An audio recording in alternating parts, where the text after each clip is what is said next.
Top quality और consistent performance के लिए सिर्फ सिल्वर पंप नाम याद रखना। જો હવે પાકિસ્તાન તરફથી જો કોઈ હુમલો કરવામાં આવશે તો તેને એક્ટ ઓફ વોર કહેવામાં આવશે, એટલે કે આને આ યુદ્ધની શરૂઆત ગણાશે. પાકિસ્તાન જો હવે એમ માનતું હોય કે હવે તે હુમલા કરશે તો આ એક મોટું સ્ટેટમેન્ટ, સૌથી મોટા સમાચાર અત્યારના કે ભારત તરફથી આ પ્રતિક્રિયા આપવામાં આવી છે. અને આ સાથે ઇન્ડિયાએ નક્કી કર્યું છે, એટલે કે ભારતે નક્કી કર્યું છે કે ભવિષ્યની અંદર જો આ પ્રકારના કોઈ પણ હુમલા થાય છે તો તેને એક્ટ ઓફ ટેરર અને એને ગણવામાં આવશે. અને આ જ એક આતંકવાદી હુમલો પણ યશ ગણવામાં આવશે. રક્ષા પેનલિસ્ટની સાથે સાથે આપણે વિશેષજ્ઞોને પણ ફોન લાઈન પર જોડીશું. અને ભારતના આ સ્ટેટમેન્ટ પર ખૂબ મહત્વપૂર્ણ સ્ટેટમેન્ટ 5:30 વાગે એમઈની પ્રેસ કોન્ફરન્સ થવાની છે અને એની અંદર પણ આ વાતનો ઉલ્લેખ થશે. એટલે આ સમજવા જેવું છે કે કોઈ પણ ગતિવિધિ હવે થાય છે તો તેને એક્ટ ઓફ ટેરર કહેવામાં આવશે અને આતંકવાદી હુમલાનો એ જ ભાષામાં વળતો જવાબ યશ આપવામાં આવશે. એક્ટ ઓફ વોર ખૂબ જ ગંભીર પરિસ્થિતિ ગણવામાં આવે અને હવે આગળની જે કોઈ પણ પ્રકારનું એસ્કેલેશન હોય તો એ એસ્કેલેશનનો અંતિમ પડાવ જે છે તે ગણવામાં આવે છે. આપણે સતત ચર્ચા કરી રહ્યા છીએ જીગર કે તણાવ વધી રહ્યો છે. ભારત પાકિસ્તાન વચ્ચે તણાવ વધવામાં આ છેલ્લું પગથિયું ગણી લો, કારણ કે ગઈકાલે જે રીતે ખૂબ જ મોટી મિસાઇલ જે છે તે અહીંથી લોન્ચ કરી હતી પાકિસ્તાને, તે બાદ હવે આ અંતિમ પગથિયું છે. હજુ પણ જો પાકિસ્તાન રોકાતું નથી તો હવે અહીંયાથી અંતિમ પગથિયું એસ્કેલેશનનું તે એટલે કે એક્ટ ઓફ વોર ગણવામાં આવશે. કોઈ પણ પ્રકારની તણાવભરી પરિસ્થિતિમાં હવે જો પાકિસ્તાન હુમલો કરશે તો તે ખૂબ જ ગંભીર પરિણામો લઈને આવશે. એક્ટ ઓફ વોરનો જવાબ વોરની તીવ્રતા સાથે એટલી મજબૂતી, એટલી તાકાતથી આપવામાં આવે છે.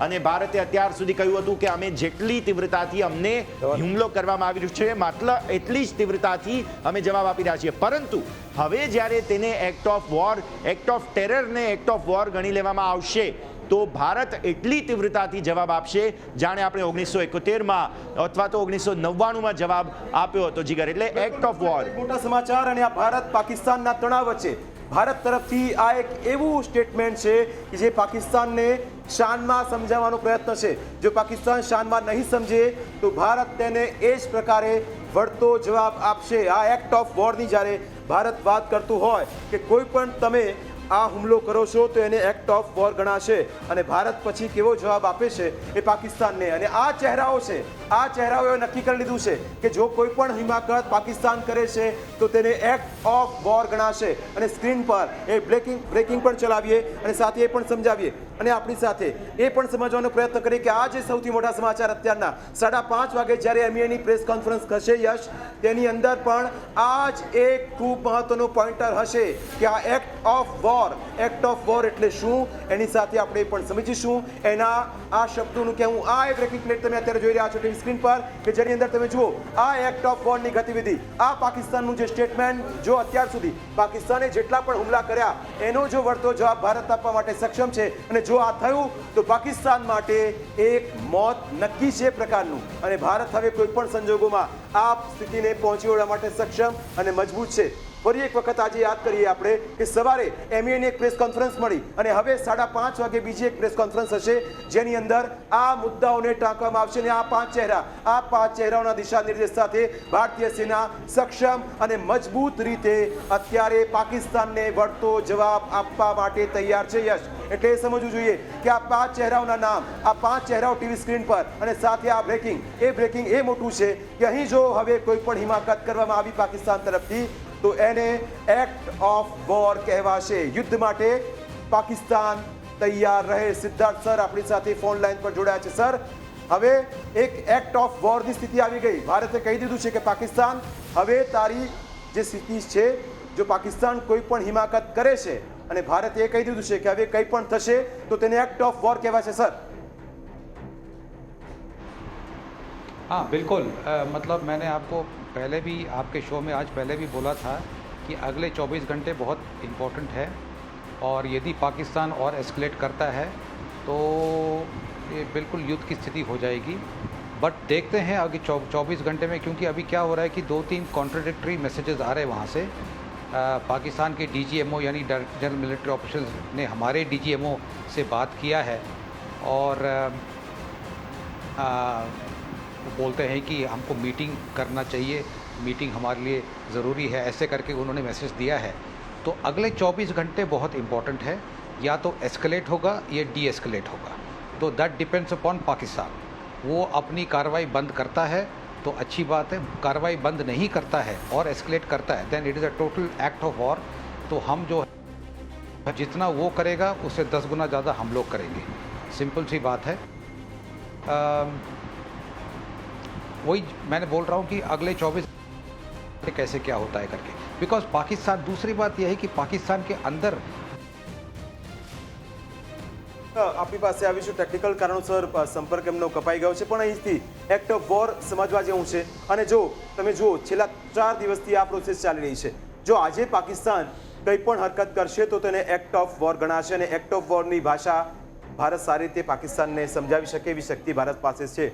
અને એટલા જ માટે આજે જ્યારે થોડી વાર પહેલાં તસવીરો આવી હતી અને મને લાગે છે કે એ બેઠકની અંદર યશ આ નક્કી કરાયું હશે કે એક્ટ ઓફ વોર આ ગણવું, અને કારણ કે તેની અંદર સેનાના 3 પ્રમુખો હતા, તેનાની અંદર રાજનાથ સિંહ હતા, સીડીએસ હતા, એનએસ અજીત ડોભાલ પણ હતા, અને એ પણ કહી રહ્યા હતા કે જો આ પ્રકારનું થશે તો કદાચ આ જે મિટિંગોનો દોર ચાલી રહ્યો છે એની અંદર આ નક્કી થવું, અને થોડી વારમાં જ્યારે 5:30 વાગશે અને MEAની પ્રેસ કોન્ફરન્સ આવશે એની અંદર પણ આ એક સૌથી મહત્વપૂર્ણ પોઈન્ટર હશે કે એક્ટ ઓફ વોર, એટલે કે પાકિસ્તાન જો સતત આજે પણ આ પ્રકારની હિમાકત કરે છે અથવા તો એ હુમલો કરવાનો પ્રયત્ન કરે છે તો એ સ્થિતિ યુદ્ધની હશે। અને આ તસવીરો, આ તરફ આ બ્રેકિંગ અપડેટ અને આ ચહેરાઓ અહીં બધી જ તમારી ટીવી સ્ક્રીન સામે બધું જ છે, જો તમારે જે જોવું છે એ છે।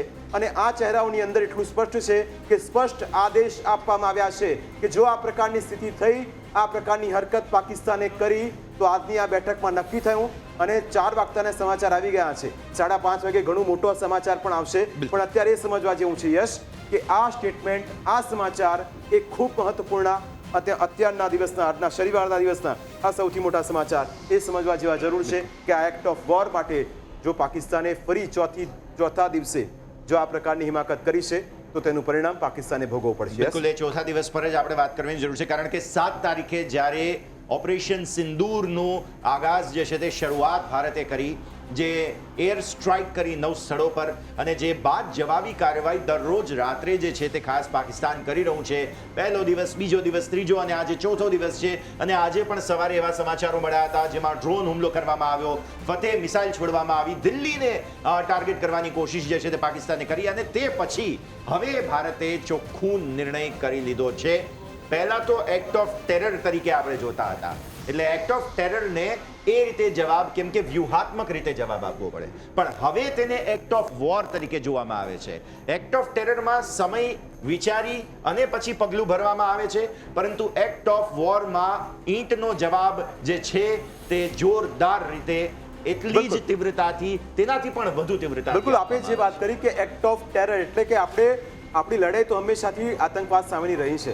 હવે પાકિસ્તાનને જો યુદ્ધમાં રસ હોય તો ભારતે કહ્યું કે અમે લડવા માટે તૈયાર છે, એટલે એક્ટ ઓફ વોર અને એક્ટ ઓફ ટેરર એટલે કે આતંકવાદ સામેની આપણી જે લડાઈ હતી યશ, તમે જુઓ કે 7મી તારીખે જે ઓપરેશન આપણે હાથ ધર્યું અને 9 ઠેકાણાઓને ધ્વસ્ત કર્યા, અને પછી જે પાકિસ્તાનની અંદર હલચલ જોવા મળી રહી છે તેનું આ પરિણામ છે। આ પાકિસ્તાન બોખલાયેલું છે, આ પાકિસ્તાન ડરેલું છે, અને આ પાકિસ્તાન ગભરાયેલું છે, અને એ પાકિસ્તાન ગભરાયેલું હોય ત્યારે કંઈ પણ કરે। અને એટલા જ માટે અત્યારે જુઓ, એક તરફ ગઈકાલે આ પાકિસ્તાનની અંદર બેઠકોનો દોર રહે છે, આજે સતત બેઠકોનો દોર મને લાગે છે કે અત્યાર સુધીની 22મી તારીખ પછી આજની આ તારીખ સુધીમાં લગભગ 25 કરતાં વધુ હાઈ લેવલ બેઠકો પ્રધાનમંત્રી નરેન્દ્ર મોદીની અધ્યક્ષતામાં અત્યાર સુધી મળી ચૂકી છે। અને એટલા જ માટે અહીં સમજવું જરૂરી છે। આપણી સાથે થોડી વારમાં રક્ષા વિશેષજ્ઞ પણ જોડાશે, તેમની સાથે વાતચીત કરીશું, પણ અહીં એ સમજવા જેવું છે કે ભારતે જે એક્શન લીધું છે એનું પરિણામ માટે પાકિસ્તાને તૈયાર તો રહેવું પડશે। હવે આજનો દિવસ ખૂબ મહત્વપૂર્ણ, અને હવે આજે તો આ થાય છે તો સિચ્યુએશન કયા પ્રકારની હશે? રાજ્યગુરુ સર આપણી સાથે યશ જોड़े गया है।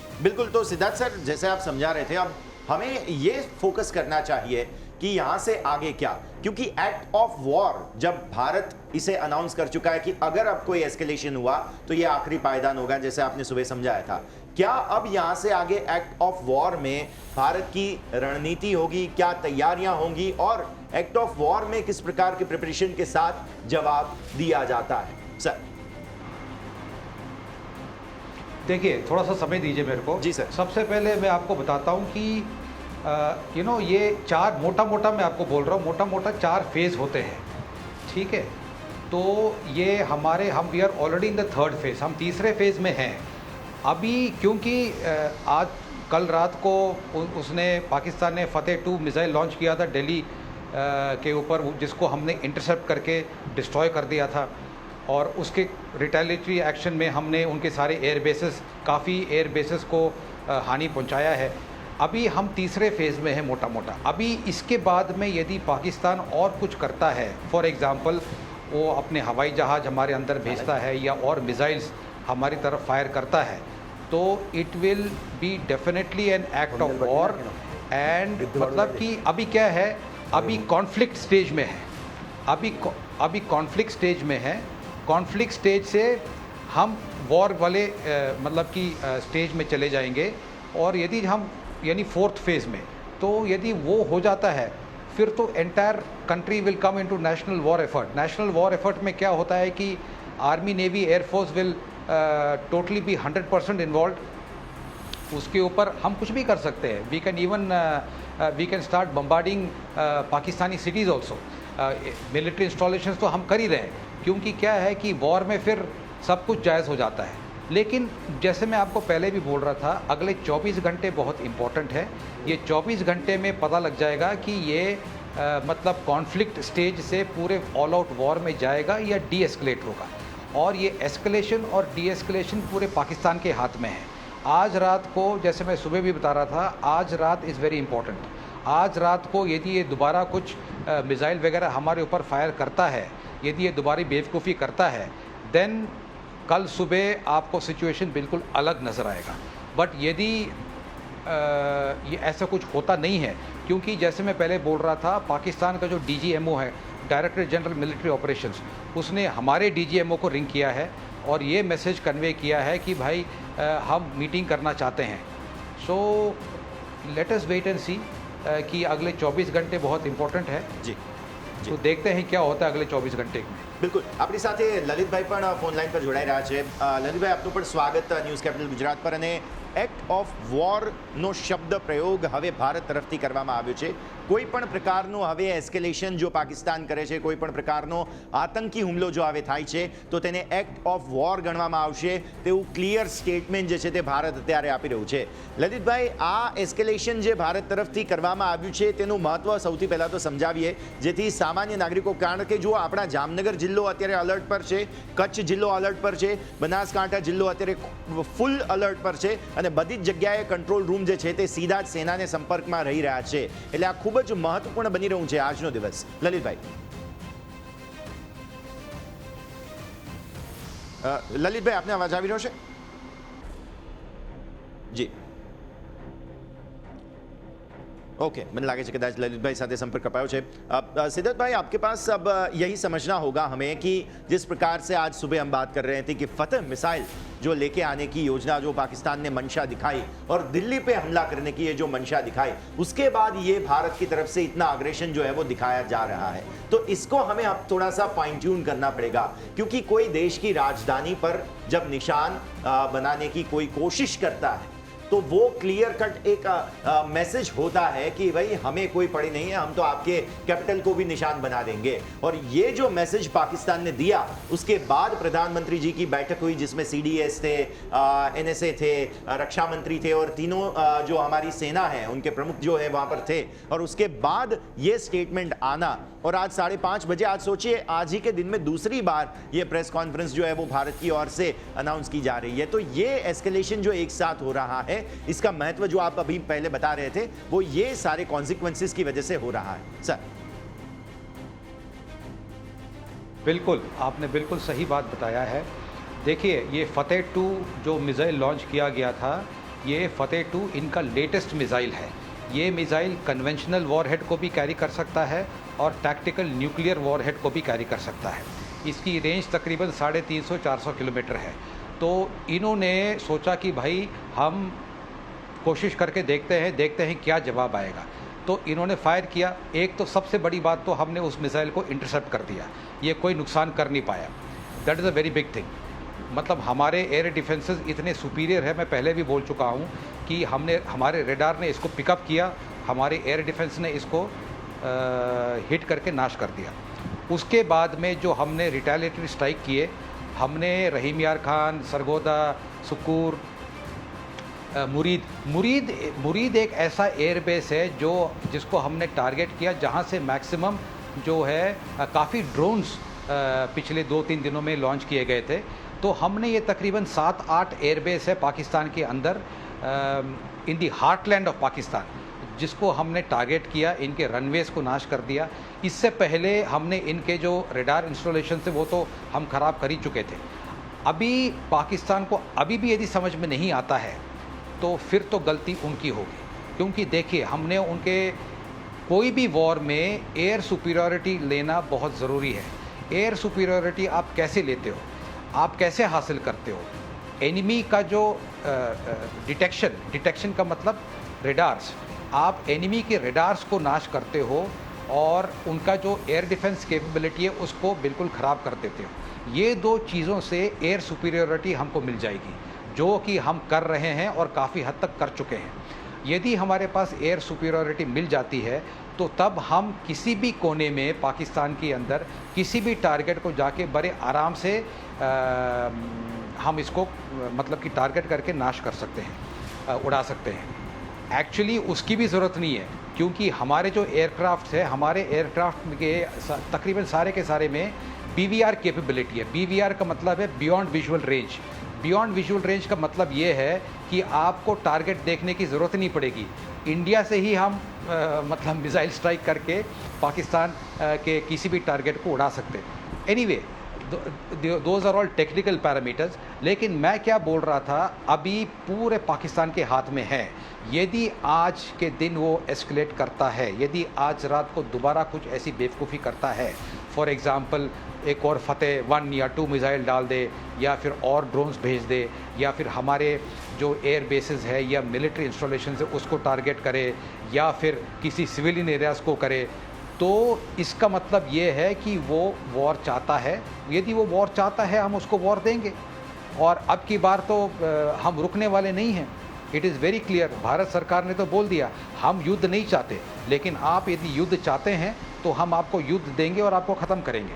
तो बट मोटा मोटा ये बात है। बट एक और चीज़ मैं जो पहले बोल रहा था, जब हम कट हो गए थे, हम पहले जो मैं बोल रहा था, देखिए पाकिस्तान के अंदर भी जो सिविल गवर्नमेंट है, इसका जो प्राइम मिनिस्टर है जो कि कठपुतली शहबाज शरीफ ने बोला आज, मतलब कि 1-2-2.5 घंटे 3 घंटे पहले वो बोल रहा था कि उसने NCA को constitute, NCA national command authority, NCA जो है नेशनल कमांड अथॉरिटी पाकिस्तान में, पाकिस्तान का जो न्यूक्लियर आर्सेनल है उसको कंट्रोल करता है। उसने बोला कि उसने NCA को कॉन्स्टिट्यूट कर दिया। अभी उसके बाद में वो ख्वाजा आसिफ जो उसका डिफेंस मिनिस्टर है वो बोलता है नहीं, हमने NCA को नहीं बुलाया है, अभी न्यूक्लियर ऑप्शन हम बिल्कुल कंसिडर नहीं कर रहे, हम कंसिडर नहीं कर सकते, और हम मतलब भारत यदि चाहता है तो हम भारत के साथ में मीटिंग कर सकते हैं। और तो ये जो है पाकिस्तान गवर्नमेंट के अंदर भी ये एक डिवीज़न सा आ रहा है। तो देखते हैं, लेट अस सी, ये अगले 24 घंटे देखते हैं हाउ इट प्लेज आउट। ये बहुत इम्पोर्टेंट रहेगा। यदि वो एस्केलेट करता है जैसे कि मैंने बताया पहले, तो फिर तो उसका मतलब यही है कि वो युद्ध चाहता है, और यदि वो युद्ध चाहता है तो फिर हम उसको युद्ध देंगे, उसमें कोई दिक्कत नहीं। हमारी army, navy, air force, they are 100% operationally ready, कोई दिक्कत नहीं है। We are all in the right places and we are very well stocked. तो हमारी तरफ से कोई दिक्कत नहीं आएगी। वो युद्ध चाहता है तो हम उसको युद्ध दे के ख़त्म कर देंगे। बट ये है कि देखते हैं, ये सब पाकिस्तान के ऊपर है कि वो क्या चाहता है और क्या करता है। तो देखते हैं आज रात कैसी जाती है, देखते हैं फिर। बिल्कुल कर्नल साहब, साथ ही साथ आज 5 आतंकियों के नाम सामने आए जो 7 तारीख को हमने एयर स्ट्राइक की थी। वो 5 आतंकियों के नाम में एक कंदहार का जो मुख्य आरोपी वांटेड जो था, और ये मसूद अजहर का साला था जिसने मसूद अजहर को छुड़वाने में सबसे बड़ी भूमिका निभाई, वो नाम सामने आया। इसके अलावा जैश और साथ ही साथ ये जो दोनों ऑर्गेनाइजेशंस हैं, उन दोनों के जो 5 आतंकी हैं उनके नाम सामने आए। तो जो 7 तारीख की हमारी एक्यूरेसी थी वो 100% थी। 5 नाम तो सिर्फ अभी सामने आए हैं। ये जो हमारी इंटेलिजेंस के इनपुट्स थे और उसके बाद एक प्रिसीजन एयर स्ट्राइक भारत ने की थी ये 9 ठिकानों पर, इससे जो डैमेज हुआ है इसकी तो इंफॉर्मेशन आने की सिर्फ शुरुआत है, शायद ऐसा लग रहा है अभी तो सर। बिल्कुल बिल्कुल सही बोला आपने, बिल्कुल 100%। इसके अलावा एक राउफ है जो कि वो मसूद मज़हर का ब्रदर इन लॉ है, और एक अबू जिंदल भी मारा गया। अबू जिंदल जो है वो एलईटी हेडक्वार्टर मुरीदके का इंचार्ज था, वो अबू जिंदल मारा गया। अभी तो देखिए, ये नाम से कोई मतलब कि खास फ़र्क पड़ता नहीं है। बेसिकली क्या है, जो हमने क्या किया, हमने बहावलपुर में जैश ए मोहम्मद का हेडक्वार्टर था, ठीक है। हेडक्वार्टर का मतलब क्या होता है, वहाँ पर planning, strategy, training, logistics, most important logistics and funding, ये पूरा का पूरा वहाँ पर प्लान करके वहाँ से एग्जीक्यूट किया जाता है। हमने बहावलपुर में जैश ए मोहम्मद का हेडक्वार्टर को उड़ाया। मुरीद के जो कि लाहौर से तकरीबन 30-40 किलोमीटर, एक्चुअली पाकिस्तान को उसी समय समझ जाना चाहिए था।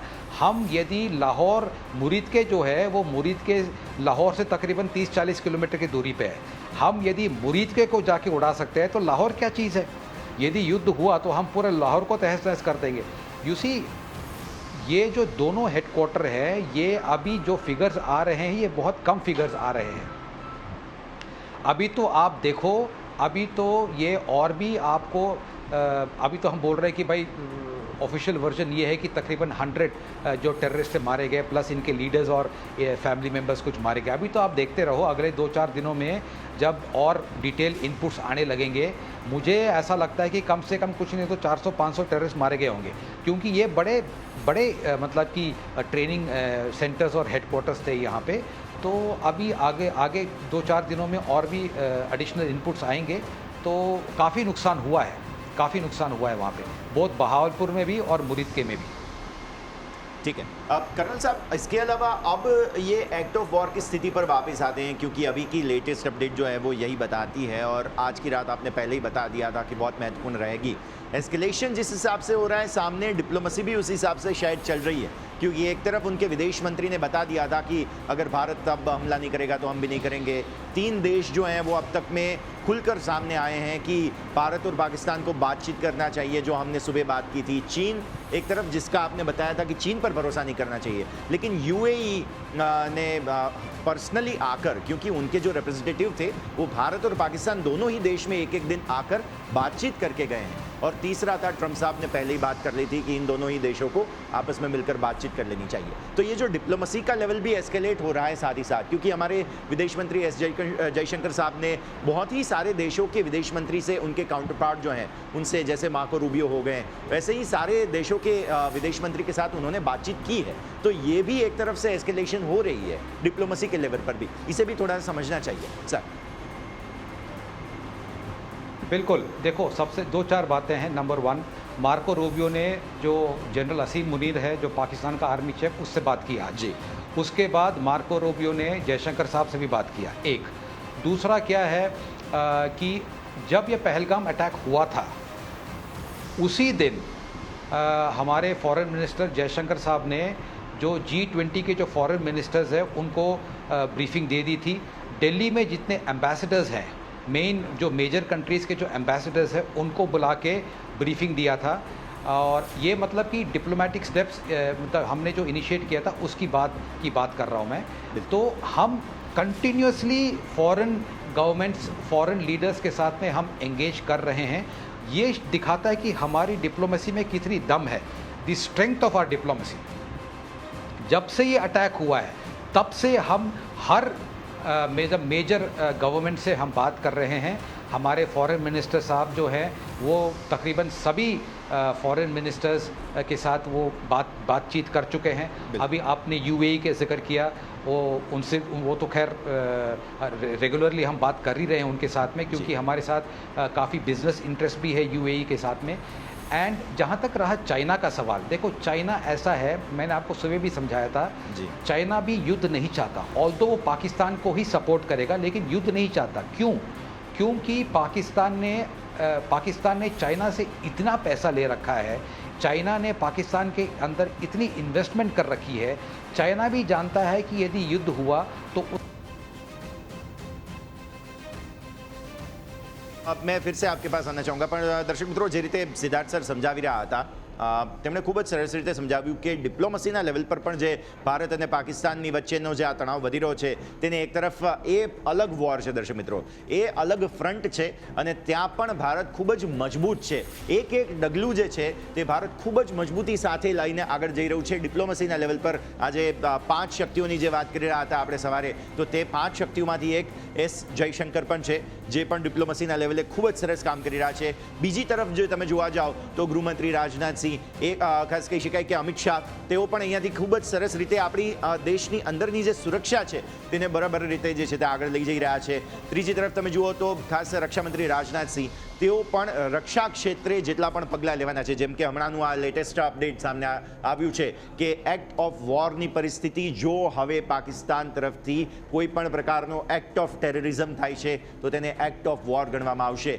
તો આ પણ ખૂબ જ મહત્વપૂર્ણ નિર્ણય જે છે તે ભારતે જાહેર કર્યો છે, જે સ્પષ્ટપણે આપણી અહીંયાથી આગળની હવે મનસા શું છે ભારતની તે બતાવે છે. કારણ કે જો હવે અહીંયાથી બહુ થઈ ગયું, આનો મતલબ એ થાય કે એક્ટ ઓફ વોર મતલબ હવે બહુ થઈ ગયું. હવે જો તમે અહીંયાથી આગળ કોઈ પણ પ્રકારનું એસ્કેલેશન કરો છો, હવે કોઈ તીવ્રતા, આ જે તણાવ વધ્યો છે તેની તીવ્રતાને વધુ ઉપર લઈને જાઓ છો, તો આ તીવ્રતાનો મતલબ સાફ છે હવે બહુ થઈ ગયું. તો એક તરફ આપણું સુદર્શન ચક્ર S-400 જે આપણું એર ડિફેન્સ સિસ્ટમ છે, અને આપણા એર ડિફેન્સ સિસ્ટમને ખૂબ જ ખરેખર બધા જ જેટલા પણ આપણી સાથે રક્ષા નિષ્ણાંત જોડાઈ રહ્યા છે તે પણ બધા કહી રહ્યા છે કે ભારતનું એર ડિફેન્સ સિસ્ટમ ખૂબ સરસ. એક તરફ આપણું એર ડિફેન્સ સિસ્ટમ, એક તરફ પાકિસ્તાનના એર ડિફેન્સ સિસ્ટમને ઓલરેડી આપણે ધ્વસ્ત કરી દીધું છે. બીજી તરફ પાકિસ્તાન ભારતમાં જ્યારે પણ ડ્રોન છોડે છે, મિસાઇલ છોડે છે, તેના ફાઇટર જેટ આવે છે, તો તેને પણ બરાબર જવાબ જે છે તે આપવામાં આવી રહ્યો છે.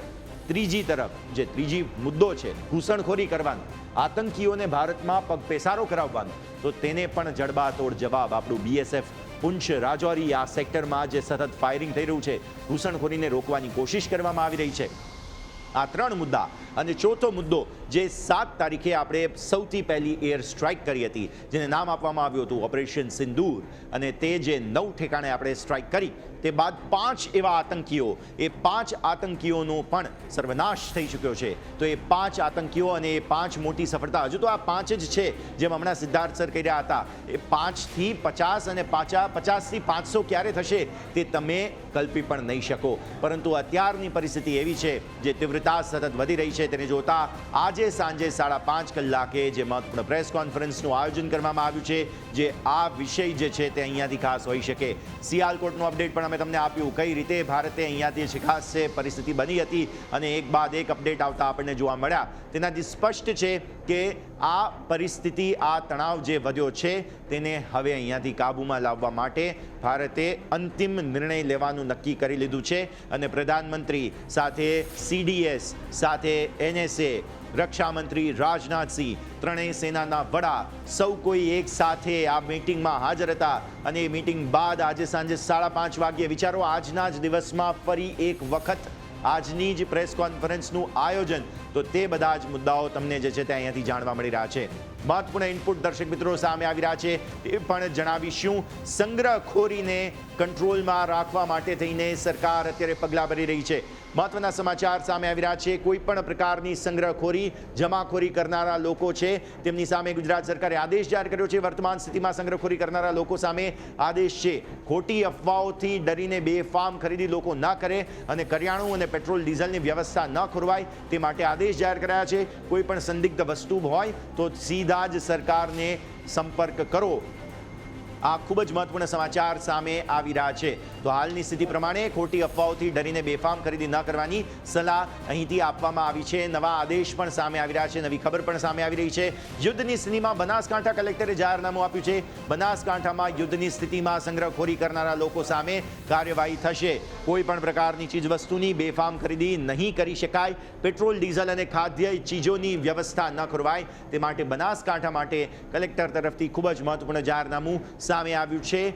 યુદ્ધની સ્થિતિમાં બનાસકાંઠાના કલેક્ટરનું મહત્વપૂર્ણ જાહેરનામું સામે આવ્યું છે. બનાસકાંઠાનું મહત્વપૂર્ણ અપડેટ સામે આવી રહ્યું છે. આ પહેલા ત્યાં બ્લેકઆઉટ અને અલર્ટની પરિસ્થિતિ તો આપી દેવામાં આવી હતી, અને હવે બનાસકાંઠાના કલેક્ટર દ્વારા સ્પષ્ટ સંકેતો આપી દેવામાં આવ્યા છે. તેમણે કહ્યું છે કે જો યુદ્ધની સ્થિતિ સર્જાશે તો પણ આપણી પાસે પૂરતો જથ્થો છે. હવે કચ્છનું અપડેટ આપીએ. કચ્છમાં અલર્ટની સ્થિતિ છે. કચ્છના અલર્ટની સ્થિતિ ખૂબ જ મહત્વપૂર્ણ, કારણ કે કચ્છમાં જે રીતે ગઈકાલે હુમલાનો પ્રયત્ન પાકિસ્તાનનો નિષ્ફળ નીવડ્યો, હા આપણા ભુજના બેઝમાં એક જરા થોડું નાનકડું નુકસાન છે તેવી પ્રેસ કોન્ફરન્સમાં વાત જરૂર આવી હતી, પરંતુ કચ્છમાં હાઈ એલર્ટ છે. સરહદે શંકાસ્પદ ડ્રોન દેખાય તો તંત્ર એક્શન મોડમાં અત્યારે ફિલહાલ જોવા મળી રહ્યું છે. કંડલા પોર્ટની તમામ એક્ટિવિટી બંધ છે. દર્શક મિત્રો, મહત્વના અપડેટ સામે આવી રહ્યા છે. લોકોને ઘરમાં અંદર રહેવા અપીલ કરવામાં આવી છે અને યુદ્ધની સ્થિતિ વચ્ચે કચ્છમાં હાઈ એલર્ટ જાહેર કરવામાં આવ્યું છે. સરહદે શંકાસ્પદ ડ્રોન દેખાયું હોય તેવી ઇનપુટ સામે આવ્યા છે. કંડલા પોર્ટની તમામ એક્ટિવિટીને અત્યારે બંધ કરી રાખવામાં આવી છે. કંડલા એરપોર્ટ, કંડલા પોર્ટ જે છે આપનું બંદર છે તેની એક્ટિવિટી બંધ છે. કોઈ શંકાસ્પદ ડ્રોન સરહદે દેખાયું છે. કચ્છમાં અલર્ટની સ્થિતિ જોવા મળી રહી છે. કંડલા પોર્ટ પર અત્યારે ફિલહાલ એક્ટિવિટીઝ બંધ છે અને લોકોને ઘરમાં જ રહેવાની સલાહ આપવામાં આવી છે. નવા અપડેટ આપને આપી રહ્યા છીએ. ભારત પાકિસ્તાન સ્થિતિની તણાવભરી સ્થિતિ વચ્ચે કચ્છમાં હાઈ એલર્ટ છે. કચ્છ જિલ્લામાં નાગરિકોને ઘરમાં રહેવાની સૂચના આપવામાં આવી છે અને બિનજરૂરી અવરજવર ટાળવા માટે કલેક્ટરે સૂચના આપી છે. તો એક તરફ બનાસકાંઠાનું અપડેટ આપ્યું હતું, હવે કચ્છનું અપડેટ આપી રહ્યા છીએ. રાત્રિ દરમિયાન બ્લેકઆઉટનું પાલન સમગ્ર કચ્છ જિલ્લામાં કરવાનું રહેશે. કોઈ પણ અફવાથી દૂર રહેવાનું છે અને કચ્છમાં કોઈ પણ પ્રકારનું તણાવની પરિસ્થિતિ હોય તો તેના માટે થઈને આ એક મહત્વપૂર્ણ અપડેટ સામે આવી રહ્યું છે. હવે આપણે કચ્છનું મહત્વ શું છે, શા માટે કચ્છ જે છે તે મહત્વનું છે, તેના માટે જઈશું. આપણા આઉટપુટ એડિટર જીગર આપણી સાથે છે. જીગર, મેપના માધ્યમથી સમજવું છે કે કચ્છ શા માટે મહત્વનું છે. જીગર. બિલકુલ, આપણે ગૂગલ અર્થથી સીધા કચ્છમાં આપણે લઈ જઈએ દર્શકોને અને એ સમજાવવાનો પ્રયત્ન કરીએ કે આ કચ્છ શા માટે ખૂબ મહત્વનું છે. કચ્છની અંદર જે એલર્ટ આપવામાં આવ્યું છે એટલા માટે મહત્વપૂર્ણ છે કારણ કે કચ્છ એ સરહદી આખો જિલ્લો છે અને એ રીતે વિસ્તરાયેલો જિલ્લો છે કે જેની આસપાસ તમે ઘણા એવા બધા લોકેશન છે કે જ્યાં સુરક્ષા ખૂબ મહત્વની છે. અહીં ધોળાવીરા છે, અહીં રાપરની આપણે વાત કરતા હતા, અહીં તમે નખત્રાણામાં જ્યારે જુઓ બ્લેકઆઉટની જ્યારે વાત આવી ત્યારે નખત્રાણા પણ હતું, નલિયા પણ હતું. આ તરફ ભુજની અંદર પણ અહીં એક એલર્ટ આપવામાં આવ્યું છે.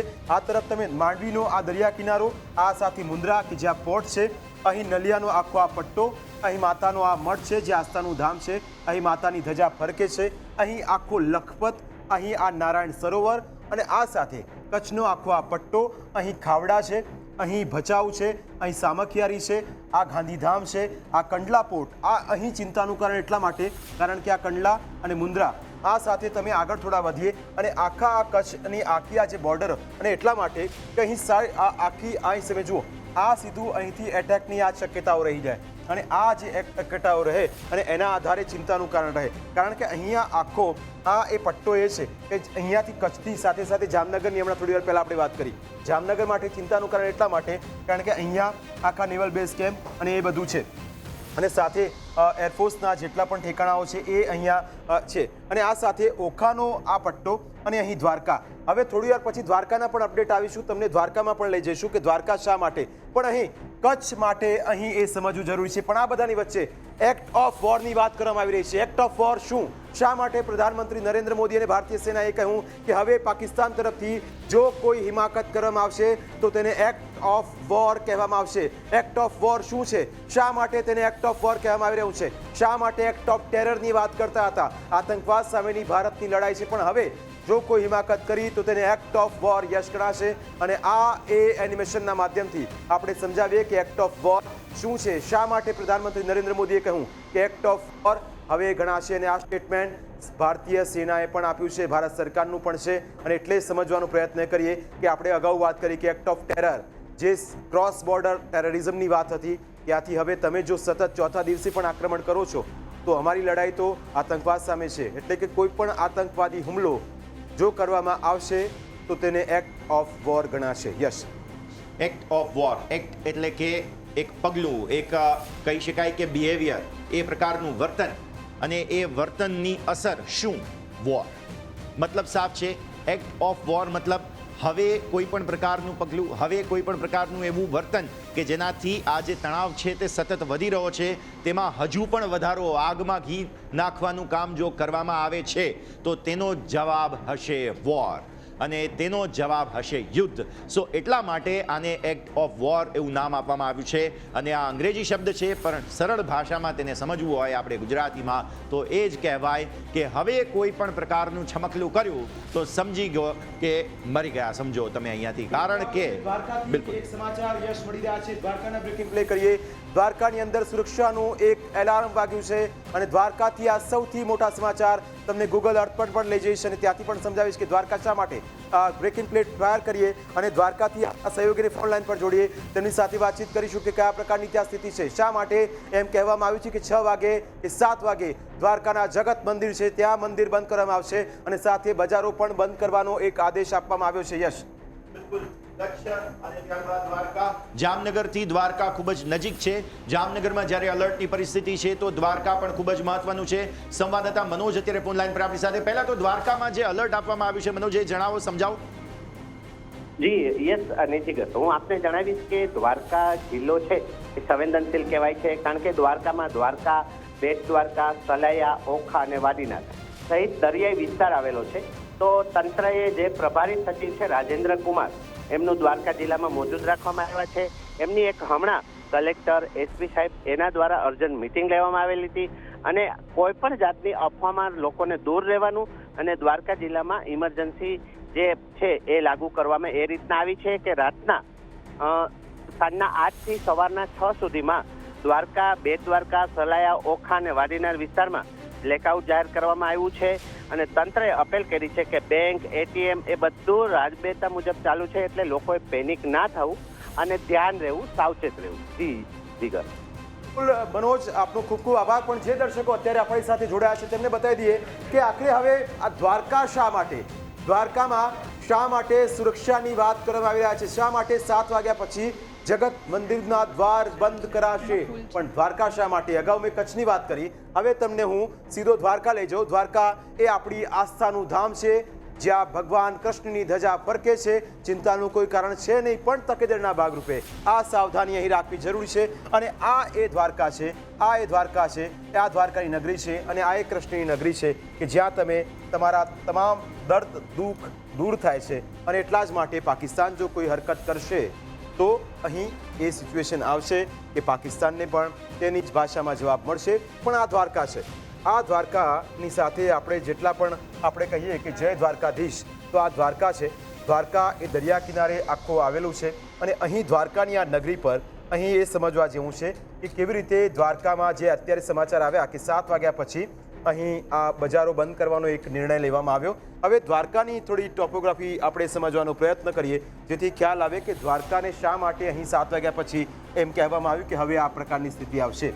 તો આખો આ દ્વારકા છે અને દ્વારકાની આ કૃષ્ણની નગરી જય દ્વારકાધીશ. અને અહીં આ સાથે તમે અહીં ગુરુ નાનક સિંહની જે સિંધ સભા, આ સાથે આખો આ રોડ છે અને આ સાથેનો આ દરિયાઈ પટ્ટો પણ અહીંથી આગળ વધે છે અને આ કનેક્ટિવિટી છે દ્વારકાની, આ એ લોકેશન છે. પણ અહીં શા માટે દ્વારકાને એમ કહેવામાં આવ્યું કે અહીં આ પ્રકારની સ્થિતિ થશે? તો આ તકેદારીના ભાગરૂપે એક નિર્ણય લેવામાં આવ્યો છે. કલેક્ટરના તમામ જગ્યાએ આદેશ આપવામાં આવ્યા છે અને અગાઉ ગઈકાલે પણ અમે આપને બતાવ્યું હતું, એ તસવીરો પણ આપને બતાવીએ, એ મેપિંગથી હું તમને સમજાવીશ કે શા માટે આ સ્થિતિ હતી અને એટલા જ માટે હવે એક બાદ એક નિર્ણય લેવામાં આવી રહ્યા છે. અને આ એ સમજવા જેવું છે કે અહીં આ સિચ્યુએશનની અંદર જેટલા પણ હેપનિંગ આવ્યા અને એની અંદર આ એક પદ્ધતિ અને આ એક સિસ્ટમની સાથે સાથે અહીં એ પણ સમજીએ કે આપણી જે વાત કરી રહ્યા છે એ દ્વારકા આ જે એક પ્રેસ નોટ છે કે તેની અંદર પેટ્રોલ ડીઝલના જથ્થા અંગે ખોટી અફવા છે, અફવામાં દોરાય નહીં કોઈ, આ પૂરતો જથ્થો અને વ્યવસ્થા હોવાનું ઓઇલ કંપનીઓએ જણાવ્યું છે. અને આ જગત મંદિર, આ એ દ્વારકાનું મંદિર કે જ્યાં હંમેશાથી આસ્થાની ધજા ફરકે છે અને અહીં જગતનો જે નાથ છે એ આપણી રક્ષા કરે છે, આપણી દરિયાઈ સીમા. અને સાથે અહીં આપણે જુહી પાસે જઈએ, અપડેટ પડી રહ્યું છે. દ્વારકાના અપડેટ્સ આપણે જાણ્યા, પરંતુ હવે બનાસકાંઠા જઈએ. બનાસકાંઠાથી મોટા અપડેટ્સ પ્રાપ્ત થઈ રહ્યા છે. બનાસકાંઠામાં પણ કલેક્ટર દ્વારા એક જાહેરનામું બહાર પાડવામાં આવ્યું છે. ત્યાં પણ લોકોને સચેત કરી દેવામાં આવ્યા છે, લોકોને સાવચેત કરી દેવામાં આવ્યા છે, એલર્ટ આપી દેવામાં આવ્યું છે. કારણ કે છેલ્લા 2 દિવસથી બનાસકાંઠાના કેટલાક ગામો છે ત્યાં આગળ પહેલેથી જ બ્લેકઆઉટ કરી દેવામાં આવ્યું હતું, ત્યારે હવે યુદ્ધની સ્થિતિ છે અને લોકોને સંગ્રહખોરી ન કરવા માટે અપીલ કરવામાં આવી છે. પેટ્રોલ, ડીઝલ અને ખાદ્ય ચીજોની વ્યવસ્થા ન ખોરવાય તેનું ખાસ ધ્યાન રાખવામાં આવી રહ્યું છે. જાહેરનામાનો ભંગ કરનાર સામે પણ પગલાં લેવામાં આવશે. યુદ્ધની સ્થિતિમાં બનાસકાંઠા કલેક્ટરે આ જાહેરનામું બહાર પાડ્યું. પાડ્યું. યુદ્ધની સ્થિતિમાં સંગ્રહખોરી કરનારા લોકો સામે કાર્યવાહી કરવામાં આવશે. કોઈ પણ ચીજ વસ્તુની બેફામ ખરીદી ન કરો. મહેરબાની કરી કોઈ જ એવી પરિસ્થિતિ નથી સર્જાઈ જેના કારણે તમારે પેનિકમાં આવવું પડે. આ સતર્ક રહેવા માટે સાયરન જો વગાડવામાં આવતા હોય કે પછી બ્લેકઆઉટ કરવામાં આવતું હોય તો એ સતર્કતાના ભાગરૂપે કરવામાં આવે છે. મોક ડ્રીલ આપ સૌ કોઈએ જોઈ હશે, આપણે સૌએ કોઈએ જોઈ છે, અને ત્યારબાદ જે સ્થિતિનું સર્જન થાય, જો આવી યુદ્ધની સ્થિતિ સર્જાય ત્યારે શું કરવું તેને લઈ અને તમારા સુધી જાણકારી દરેક મીડિયાએ પણ પહોંચાડી છે. ત્યારે હવે કલેક્ટરે આ જાહેરનામું બહાર પાડ્યું છે અને કહ્યું છે કે યુદ્ધની સ્થિતિમાં સંગ્રહખોરી ન કરવી, એવી કોઈ પેનિકમાં આવવાની જરૂર નથી. પેટ્રોલ, ડીઝલ અને ખાસ જે ખાદ્ય ચીજ વસ્તુઓ છે તેને લઈ અને આ જાહેરનામું બહાર પાડવામાં આવ્યું છે. આ તરફ દ્વારકામાં પણ એલર્ટ આપી દેવામાં આવ્યું. જેમ દ્વારકા અમારા સહયોગી જીગરે જે પ્રમાણે આખી પરિસ્થિતિ સમજાઈ, દ્વારકા કેમ મહત્વનું છે, જામનગર કેમ મહત્વનું છે, એવી જ રીતે હવે બનાસકાંઠાથી આ અપડેટ્સ પ્રાપ્ત થઈ રહ્યા છે. બનાસકાંઠામાં કલેક્ટરે જાહેરનામું બહાર પાડ્યું છે અને બનાસકાંઠામાં જે પ્રમાણે પેટ્રોલ, ડીઝલ અને ખાદ્ય ચીજ વસ્તુઓ છે તેનો સંગ્રહ ન કરવા માટે, કોઈ ખોટી રીતે પેનિકમાં ન આવવા માટે કહેવામાં આવ્યું છે. સહયોગી જીગર પાસે જઈએ. જીગર પાસે વધુ અપડેટ્સ છે. બિલકુલ, બનાસકાંઠામાં શા માટે તકેદારી રાખવી જરૂરી છે? બનાસકાંઠા સીધા તમને હું લઈ જાઉં અને બનાસકાંઠાથી એ સમજવાનો પ્રયત્ન કરીએ કે બનાસકાંઠા એ આપણો સરહદીય જિલ્લો છે અને અહીં પણ એ જ પ્રકારની સ્થિતિ હતી અને એ સરહદીય જિલ્લાને આપણે સમજવાનો પ્રયત્ન કરીએ તો આપને ખ્યાલ હોય કે બનાસકાંઠાની આપણે વાત કરીએ, કચ્છની વાત આપણે કરી, દ્વારકાની વાત કરી અને આ અહીં જે મંદિરની વાત કરવામાં આવે, આ તરફ દ્વારકાની જે આપણે વાત કરી ત્યાં જે મંદિર છે કૃષ્ણ ભગવાનનું, ત્યાં એ કૃષ્ણની નગરી છે અને આ તરફ બનાસકાંઠામાં આપણે જો વાત કરીએ તો આદ્ય શક્તિનું એ ધામ છે. અને અગાઉ પણ અમે આપને બતાવ્યું હતું કે આ જે જગ્યાઓ છે ત્યાં એ તકેદાર ભાગરૂપે અહીં સમજવા જેવું છે. આખો આ બનાસકાંઠા જિલ્લો અને એની અંદર આ અંબાજી મંદિર છે, પાલન જે અહીં આવેલું છે અંબાજી મંદિર, અને આ સાથે બનાસકાંઠા આખા જિલ્લાની અંદર પણ અહીં તકેદારીના ભાગરૂપે એલર્ટ આપવામાં આવ્યું છે. બનાસકાંઠા એ પ્રકારે એ મહત્વપૂર્ણ બની જાય કારણ કે બનાસકાંઠાની સાથે સાથે એ ગુજરાતનું કનેક્શન અને સરહદી જિલ્લો હોવાના કારણે અહીં પણ તકેદારીના ભાગરૂપે આ સિચ્યુએશન છે. એટલે કે સુઈગામ આ તરફ જેટલો જે સરહદી વિસ્તાર છે બનાસકાંઠાનો, ત્યાં પણ આ તકેદારીના ભાગરૂપે આ આદેશ આપવામાં આવ્યા છે. જોઈ બિલકુલ, બનાસકાંઠામાં પણ એલર્ટ આપવામાં આવ્યું છે. હવે વાત જામનગરની કરીશું. જામનગરમાં આજે રાત્રે 8 વાગ્યાથી બ્લેકઆઉટ રહેશે, જે પ્રમાણે મોટા સમાચાર પ્રાપ્ત થઈ રહ્યા છે. જામનગરમાં પહેલેથી એલર્ટ આપી દેવામાં આવ્યું છે અને હવે જામનગરમાં આજે રાત્રે 8 વાગ્યાથી બ્લેકઆઉટની પરિસ્થિતિ રહેશે. એટલે લોકોને પણ પહેલેથી જ કહી દેવામાં આવ્યું છે કામ વગર ઘરની બહાર ન નીકળે અને પોતાના ઘરની કે ઓફિસની લાઇટ્સ ઓફ કરીને રાખે. આવતીકાલે સવારે 6 વાગ્યા સુધી આ બ્લેકઆઉટનો અમલ રહેશે. તંત્રએ આ સૂચના આપી છે. સંવાદદાતા સંજય ફોન લાઈન પર જોડાયા છે. સંજય, જામનગરના લોકોને સતર્ક કરાયા છે અને આજે રાત્રે 8 વાગ્યાથી કાલે સવારે 6 વાગ્યા સુધી બ્લેકઆઉટ રહેવાનું છે. શું જાણકારી હાલ? જી ચોક્કસથી જણાવી દઉં કે જે પ્રકારે હાલમાં જે જિલ્લા કંટ્રોલ રૂમ ખાતે જે કલેક્ટર, એસપી, જે પોલીસ વડા સહિતના જે અધિકારીઓ છે તે હાલ સતત મિટિંગ કરી રહ્યા છે અને હાલમાં જે નિર્ણય લેવામાં આવ્યો છે કે આજે રાત્રે 8 વાગ્યાથી વહેલી સવારે 6 વાગ્યા સુધી સંપૂર્ણ જામનગર જિલ્લામાં બ્લેકઆઉટ રહેશે. સાથે સાથે જે પ્રકારે કલેક્ટર દ્વારા જે લોકોને વેપાર ધંધા બંધ કરવાની પણ અપીલ કરવામાં આવી છે, જરૂર ન પડે ત્યાં સુધી ઘરમાં જ રહેવાની જે પ્રકારે સૂચના જિલ્લા વહીવટી તંત્ર દ્વારા આપવામાં આવી રહી છે. જી બિલકુલ સંજય, અન્ય એક જાહેરનામામાં કહેવામાં આવ્યું છે કે સંગ્રહખોરી ન કરો. જી ચોક્કસથી જે પ્રકારે વાત જે સોશિયલ મીડિયામાં અફવાઓનો દોર ચાલી રહ્યો છે તેમાં પણ લોકો જે અફવાઓને ધ્યાનમાં લઈને જે પ્રકારે સંગ્રહખોરી કરતા હોય, પેટ્રોલ પંપ ખાતે જે ભીડ લગાવતા હોય છે તો અન્નનો પણ જે સંગ્રહ કરવાની જે સંગ્રહખોરી કરી રહ્યા હતા તેને પણ તંત્ર દ્વારા અપીલ કરવામાં આવી છે. આ પ્રકારે કોઈ પણ વાતમાં આવે નહીં. જે પ્રકારે જિલ્લા તંત્ર દ્વારા જે અપીલ કરવામાં આવે સૂચનાઓનું તેનું જ પાલન કરવામાં આવે. જી બિલકુલ સંજય, આભાર આપનો જાણકારી આપવા માટે. તો જે પ્રમાણે જામનગરમાં આજે રાત્રે 8 વાગ્યાથી બ્લેકઆઉટ રહેશે, પરંતુ હવે સમાચાર પાટણથી પ્રાપ્ત થઈ રહ્યા છે. પાટણમાં કલેક્ટરે સોશિયલ મીડિયા પર એક પોસ્ટ કરી છે અને તેમાં પણ લોકોને સતર્ક કરવામાં આવ્યા છે. લોકોને આ સોશિયલ મીડિયા પર પોસ્ટ કરી અને કહેવામાં આવ્યું છે કે સાવચેત રહે, સતર્ક રહે. હવે પાટણ શા માટે મહત્વનું છે એના વિશે વાત કરીશું. પાટણના સાંતલપુર તાલુકામાં 71 ગામોને એલર્ટ કરાયા છે. સુરક્ષાને ધ્યાનમાં રાખી અને આ મહત્વનો નિર્ણય લેવાયો છે. સોશિયલ મીડિયા એક્સ પર પોસ્ટ કરી છે. પાટણ શા માટે મહત્વનું છે, શા માટે ત્યાંના નાગરિકોને અફવાઓથી દૂર રહેવા માટે જણાવવામાં આવ્યું છે, જઈએ સહયોગી જીગર પાસે. જીગર, બિલકુલ, પાટણ લઈ જઈએ ઉત્તર ગુજરાત અને ઉત્તર ગુજરાતનું આ પાટણ ખૂબ મહત્વપૂર્ણ અને અહીં આખું આ મેપ આપણે સમજીશું તો ખ્યાલ આવશે કે પાટણ શા માટે અહીં આ એક તકેદારીના ભાગરૂપે પાટણની વાત કરવામાં આવી રહ્યા છે. પાટણની વાત કરીએ આપણે, તમે જુઓ આખો આ પાટણ જે વિસ્તાર છે એ પાટણની અંદર પણ તમે સાતલપુરની આપણે વાત કરી કે સાતલપુરની અંદર જે સિચ્યુએશન છે એ સમજવાનું, 71 ગામ જે આસપાસના છે તેને એલર્ટ કરવામાં આવ્યા છે. અને આ આખો જે પાટણની આપણે વાત કરી રહ્યા છે એ પાટણની અંદર અહીં તકેદારીના ભાગરૂપે એક સૂચના પણ આપવામાં આવી, લોકો અફવામાં ન દોરાય અને સલામત રહે અને સતર્ક રહે. આ પાટણ છે, અહીં આ હેમચંદ્રાચાર્ય ઉત્તર ગુજરાત યુનિવર્સિટી છે, અહીં એના આસપાસના આ જે વિસ્તારો છે, સુદ્દીપુર છે, આ જે નવા બાવાહાજી છે અને આ સાથે સાતલપુરની આસપાસના જેટલા પણ વિસ્તારો છે અહીં તકેદારીના ભાગરૂપે આ નાના એવા વિસ્તારો છે, આ ગ્રામ્ય વિસ્તારોની અંદર પણ અહીં આ તકેદારીના ભાગરૂપે એક એલર્ટ આપવામાં આવ્યું અને લોકોને ગભરાવાથી નહીં પણ ખાલી સતર્ક રહે એ માટે આ એક એલર્ટ આપવામાં આવ્યું છે. એટલે કે લોકો અફવામાં ન દોરાય, કોઈ પણ પ્રકારની કોઈ જાતની કિલ્લત છે નહીં અને જો હશે તો પણ સરકારે એના માટે તમામ પ્રકારની તૈયારી કરી છે, એટલે ગભરાવાની જોઈ કોઈ જરૂર નથી. બિલકુલ, જામનગરની વાત કરી, દ્વારકાની વાત કરી, પાટણની વાત કરી, હવે સમાચાર વલસાડથી પ્રાપ્ત થઈ રહ્યા છે. વલસાડમાં પણ તંત્ર એલર્ટ છે અને ખાસ કરીને અહીં આરોગ્ય વિભાગ, આરોગ્ય તંત્ર એલર્ટ જોવા મળી રહ્યું છે. અહીં તમામ રીતે સુરક્ષાનો ચાંપતો બંદોબસ્તની સાથે સાથે આરોગ્ય વિભાગ પણ પોતાની રીતે સજ્જ છે. હોસ્પિટલમાં વ્યવસ્થા કરી દેવામાં આવી છે. યુદ્ધની સ્થિતિ વચ્ચે વલસાડ જિલ્લામાં આરોગ્ય વિભાગ સજ્જ, 700 બેડ અને 200 વેન્ટિલેટરની સુવિધા અહીં ગોઠવવામાં આવી છે. ઓક્સિજન અને દવાનો સ્ટોક પણ ઉપલબ્ધ કરાવવામાં આવ્યો છે. રાજ્ય સરકાર આદેશ બાદ આરોગ્ય વિભાગ એક્શનમાં છે. મહત્વનું છે, ગઈકાલે કચ્છમાં પણ 35 નવી એમ્બ્યુલન્સ મોકલવામાં આવી હતી, કારણ કે કચ્છ સરહદી વિસ્તાર છે અને ત્યાં નાપાક હરકતો પાકિસ્તાનની ચાલી રહી છે અને તેની જ તકેદારી રૂપે પહેલેથી જ આરોગ્ય વિભાગ એક્શનમાં જોવા મળી રહ્યું છે. Goyani, medical superintendent, GMERS medical college Valsad. Valsad civil hospital 800 બેડની હોસ્પિટલ છે. અહીં દવા, ઓક્સિજન, વેન્ટિલેટર, બ્લડ, ડૉક્ટર બધા જ અવેલેબલ છે. તમામ પરિસ્થિતિને પહોંચી વળવા વલસાડ સિવિલ હોસ્પિટલની ટીમ સજ્જ છે. હાલમાં તમામ સ્ટાફની રજાઓ રદ કરીને બધાને હાજર કરી દીધા છે.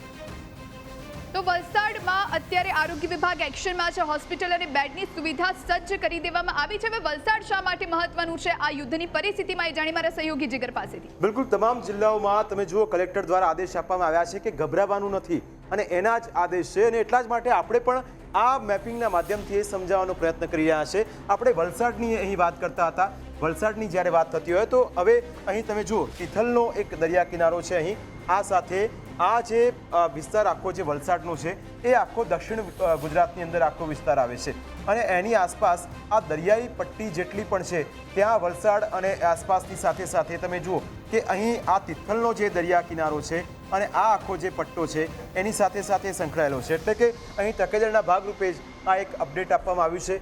ઘણા બધા એવા વિસ્તાર છે, પાલણ છે, ખજુરડી છે, ફણસવાડા છે, કોચવાડા છે, ગડોઈ છે, કરજણી હરી છે, જુજવા છે, અટક પારડી છે, પારડી પાંદરેડા છે, આ પાંદરેડી ચામુંડા મંદિર છે, મગોદ છે, સેંગવી છે, ઘણા બધા એવા વિસ્તારો અને આ કસ્તુરબા હોસ્પિટલ વલસાડની છે અને એ તકેદારીના ભાગરૂપે જ આ લોકોને સતર્ક રાખવા માટે આ કહેવામાં આવી રહ્યું છે. આ એ બધા વિસ્તારો છે કે જ્યાં લોકો પોતાના પરિવાર સાથે રહે છે અને એટલા જ માટે કલેક્ટરે આ પ્રકારના સૂચનો પણ દરેક જિલ્લાઓમાં જોઈ આપ્યા છે.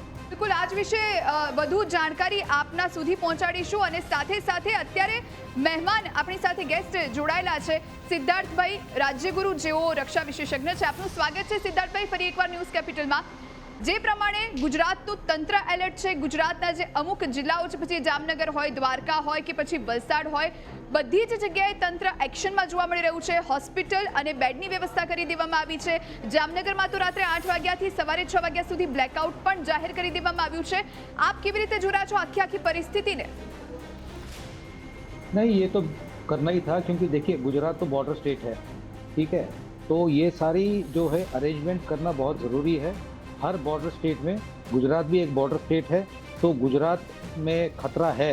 यदि युद्ध छिड़ जाती है तो उस सिलसिले में हमको हॉस्पिटल्स में सिविल डिफेंस और पुलिस तो और भी ज़्यादा अलर्ट हो जाएगी.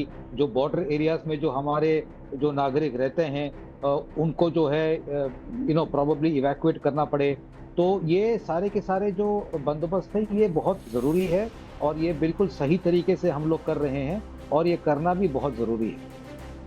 સિદ્ધાર્થભાઈ, એક્ટ ઓફ વોર જો આજે પાકિસ્તાન કોઈ નાપાક હરકત કરે છે તો ભારતે સીધી જ રીતે ચેતવણી આપી દીધી છે, એને લઈને થોડી વારમાં પ્રેસ કોન્ફરન્સ પણ થવાની છે. આપને શું લાગે છે, પાકિસ્તાન સીધું રહેશે? કારણ કે ભારત જો હવે કોઈ પગલું ભરશે પાકિસ્તાન તો એને એક્ટ ઓફ वॉर ગણશે અને પછી ભારત ચૂપ नहीं बैसे. नहीं, बिल्कुल. देखिए, मैं पहले भी कह चुका हूँ कि अभी सब कुछ पाकिस्तान के ऊपर है. यदि वो एस्केलेट करता है, जैसे उसने आज अर्ली मॉर्निंग ये फतेह 2 मिसाइल लॉन्च किया था, तो इसलिए मैं बार बार बोल रहा हूँ अगले 24 घंटे बहुत इंपॉर्टेंट है. यदि पाकिस्तान एस्केलेट करता है फिर तो युद्ध की स्थिति हो जाएगी, लेकिन मुझे लगता नहीं है कि वो करेगा, क्योंकि पाकिस्तान में क्षमता है नहीं युद्ध करने के लिए हमारे साथ. बट फिर भी यदि वो बेवकूफ़ी करता है, यदि एस्केलेट करता है, फिर तो हम बिल्कुल जो है मतलब कि युद्ध की स्थिति में चले जाएंगे. एंड उसके बाद तो खैर सारे दरवाजे खुल जाते हैं. हमारे पास इतना ज़्यादा पावर है, हम हर पावर को यूज़ करेंगे. हमारी जैसे मैंने पहले बोला, आर्मी नेवी एयरफोर्स तीनों 100% ऑपरेशनल रेडीनेस में है. और उसके बाद में हम एयर और लैंड तो हम करेंगे, हम नेवल ब्लॉकेड भी कर सकते हैं. ये पूरा इनका जो कराची पोर्ट है, ग्वादर पोर्ट है, ये हम बिल्कुल हम नेवल ब्लॉकेड हम इसको पूरा कर देंगे. तो लेट अस वेट एंड सी. इसका जो है अगले 24 घंटे में बार बार बोल रहा हूँ बहुत इंपॉर्टेंट है. तो देखते हैं कैसे क्या होता है. सब कुछ पाकिस्तान के हाथ में. यदि वो बेवकूफ़ी करता है दोबारा, यदि एस्केलेट करता है, फिर तो बहुत ज़्यादा एस्केलेशन हो जाएगा. यदि वो बोलता है कि नहीं हम बातचीत करना चाहते हैं, जैसे थोड़े थोड़े जो इंडिकेटर्स आ रहे हैं, उसका डीजीएमओ ने हमारे डीजीएमओ से बात किया है, और उसके बाद में फिर वो उसका जो defence minister, all the defence minister कहता कुछ है, वो हर 5 मिनट के बाद या आधे घंटे के बाद उसका स्टेटमेंट चेंज हो जाता है. बट फिर भी let us wait and watch वो क्या करते हैं. और यदि वो डी एस्केलेट करना चाहते हैं तो ओपनली आके बोले कि हम युद्ध नहीं चाहते, हम आपसे बात करना चाहते हैं, तो वो फिर बात अलग है. लेकिन यदि आज रात को दोबारा यदि वो मिसाइल वगैरह लॉन्च करेंगे तो फिर तो युद्ध की स्थिति हो जाएगी. સર, પણ પાકિસ્તાનના ડેપ્યુટી પીએમ પણ કહી ચૂક્યા છે અને સાથે પીએમ પણ કહી ચૂક્યા છે કે જો ભારત ચૂપ રહેશે, ભારત જો હવે કંઈ નહીં કરે તો પાકિસ્તાન પણ કંઈ નહીં કરે. પણ અહીંયા પાકિસ્તાન પર વિશ્વાસ એટલા માટે ના કરી શકાય સર, કારણ કે એના ચાવવાના અલગ છે અને બતાવવાના અલગ છે, અને એ જ રીતે કહે છે કંઈ અને કરે છે કંઈ સર. એટલે વિશ્વાસ આ ઘડી પર તો ન જ કરી શકાય. नहीं, बिल्कुल हम पाकिस्तान के ऊपर कोई विश्वास नहीं कर सकते, बल्कि ये तो उल्टी गंगा बहने वाली बात है. यू सी, हमको पाकिस्तान को बोलना चाहिए, और हम बोल चुके हैं कि आप पहले बंद करो. आप यदि बात करना चाहते हो हमारे साथ में, आप सामने आओ. सबसे पहले आपके जो ड्रोन्स है वो लॉन्च करना बंद करो, मिसाइल लॉन्च करना बंद करो. हमारे सिविलियन टारगेट जो के ऊपर जो वो ड्रोन्स और मिसाइल्स लॉन्च करते हैं वो बंद करो. हमारे मंदिर और गुरुद्वारों के ऊपर जो अटैक किया है वो बंद करो. सब कुछ बंद करो.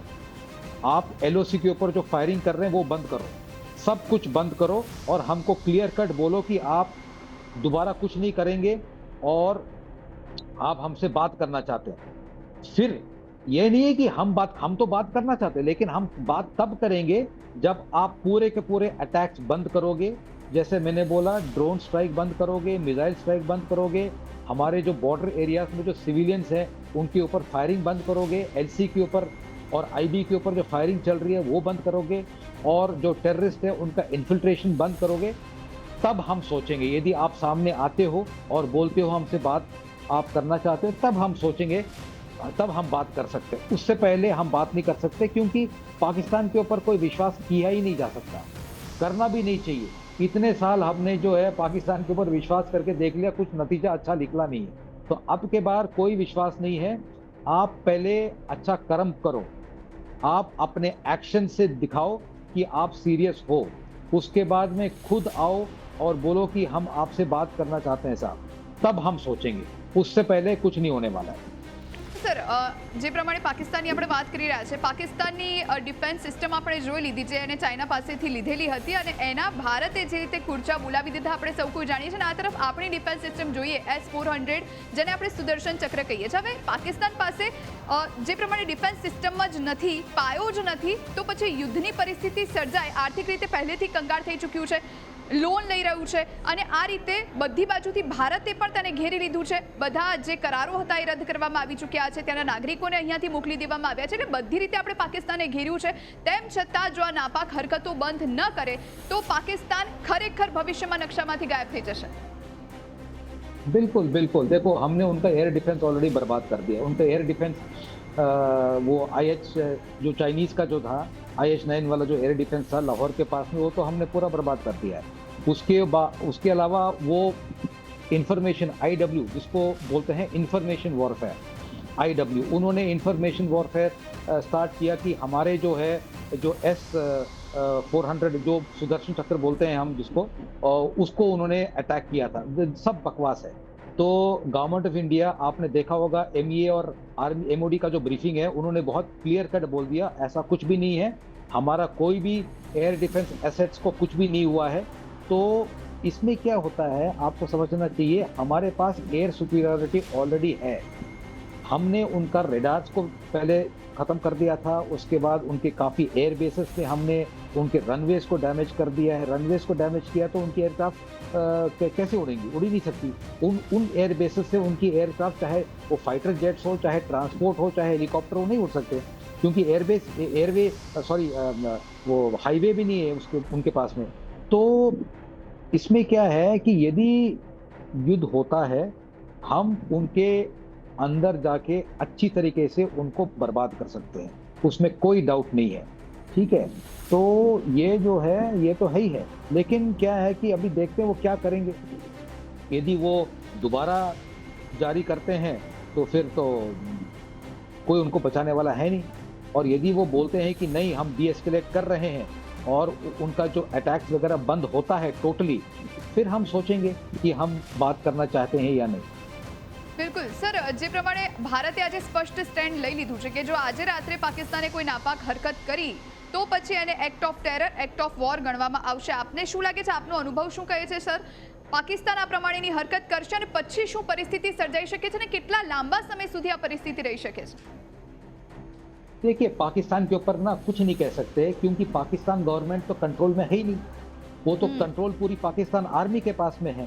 तो कितना समय लगेगा, कैसे होगा, क्या होगा, वो तो आर्मी के ऊपर डिपेंड. इसीलिए मैं सुबह भी बोल रहा था, जो US secretary of state Marco Rubio है, उन्होंने पाकिस्तान में किससे बात की? पाकिस्तान में फाइनेंस मिनिस्टर से बात नहीं किया, प्राइम मिनिस्टर से बात नहीं किया. उसने मार्को रूबियो ने पाकिस्तान के आर्मी चीफ से बात किया. क्यों? क्योंकि वो भी जानते हैं कि असली पावर तो आर्मी चीफ के पास है, आर्मी के पास है. तो लेकिन हमसे जो बात किया था तो मार्को रूबियो ने जयशंकर साहब से बात किया था, जो कि सही मतलब की प्रोटोकॉल है. तो देखिए कितना टाइम लगता है, क्या नहीं, कुछ नहीं कह सकते. ये it all depends upon Pakistan army. तो इसीलिए मैं बार बार बोल रहा हूँ, अगले 24 घंटे देखना पड़ेगा.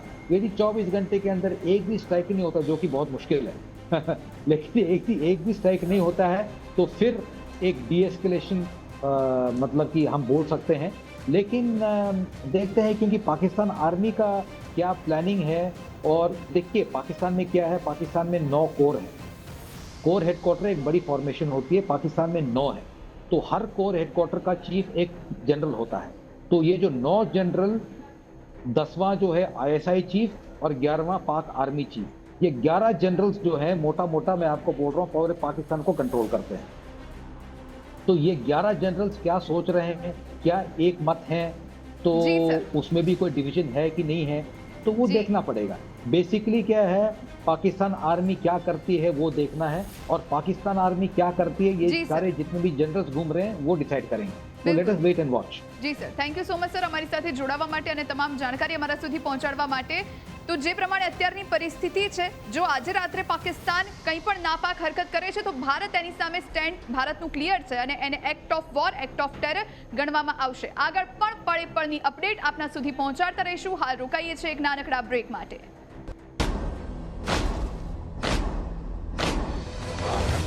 प्रचंड बोल मस्तकों के झुंड, आज जंग की घड़ी की तुम हार दो. आन बान शान या की जान का हो दान, आज एक धनुष के बाण पे उतार दो. आरंभ है प्रचंड